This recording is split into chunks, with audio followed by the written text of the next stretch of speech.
If you've wanted to make change in your church, but you fear the resistance of people, don't worry, my friend. You can make the change, but you just need to know how to do it right. There are strategic, simple things you can do to make changes that will help your church move forward. And in today's episode, we're going to continue our discussion of the 9 steps to help people buy into change. Stay tuned.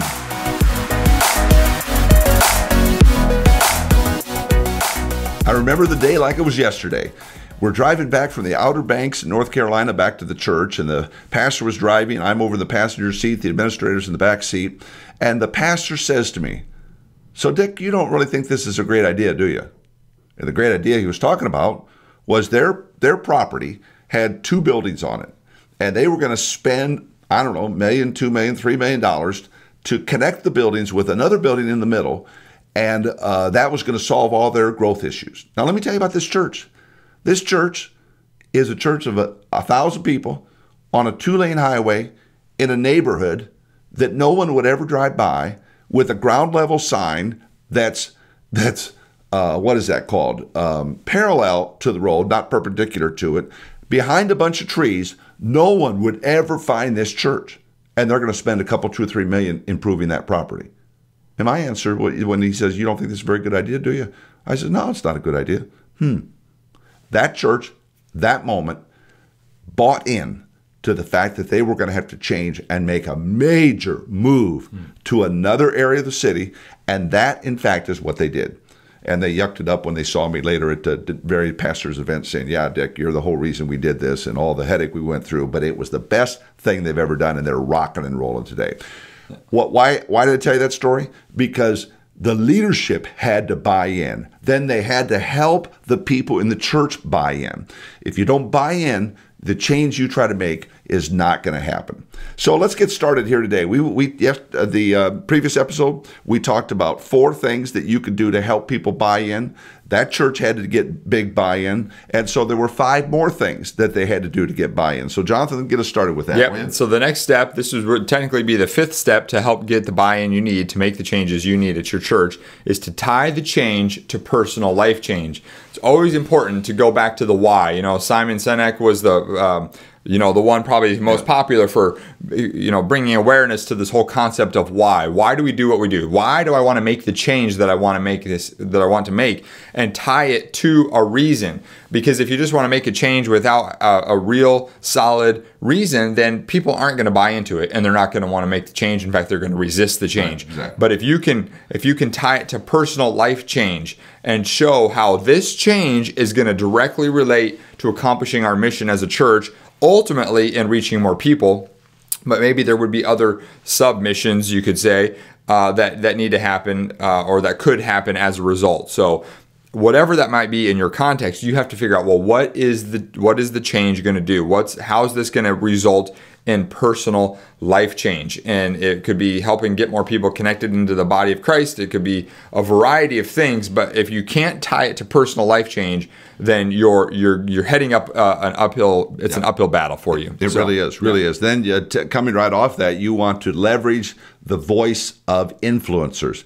If you go way back in the day, in John Maxwell's first church, he talked about the fact that there was a guy on the board. I think he was on the board by the name of Claude. And he had to get Claude on board with him. And once Claude was with him, Claude's not a staff member, but Claude was a voice. Claude was an influencer. I remember our first church that I was a part of, and if Dale said it or Dale said it, it would happen. And the same thing was true with that church in North Carolina. There were about 2 people that the pastor had to get on board, had to get them to buy in.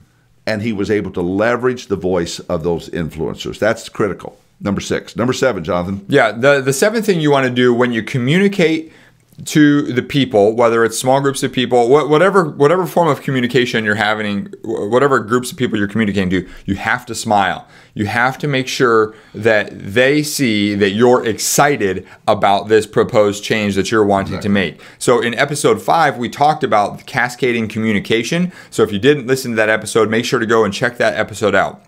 But the point is, you have to communicate it the right way. And one of the keys in communicating is smiling. Because if you don't show enthusiasm, if you don't show excitement for what you're wanting to do, then people, it's just think about it logically. People are gonna be like, well, if you're not very excited about it, why are we doing it? Like, people want to get behind something that's exciting, that's fun, that's energizing, and that starts simply with your facial expressions as you communicate of smiling. Exactly. Yeah. You know, Jonathan and I, just moments ago, we're part of an organization, and the organization's leader sent us a video, and the thumbnail clip of the video had him about a big change that he was going to make, and they had a picture of him scowling. Yeah. Well, now I'm sure like the video, the little thumbnail, yeah. and I get that it was the thumbnail.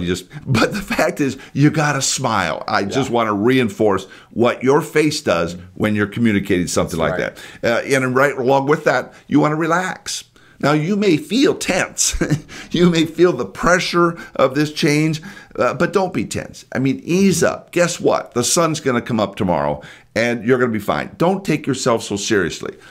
Yes, I know it's important. Yes, I know that the change you're making has critical ramifications for the church moving forward, but relax. People will respond better to people who smile and to people who are relaxed versus tensing up. You tense up, the people you're talking to are going to tense up. So relax. Yep. And the last one is to make the change. I've seen it happen where pastors, they do these steps, they try to get everybody in they think they're going the right way, and then get to the end and they don't do it. I know. They don't pull the trigger. Now, we've talked about take your time, do this in an orderly way, you know, all these things.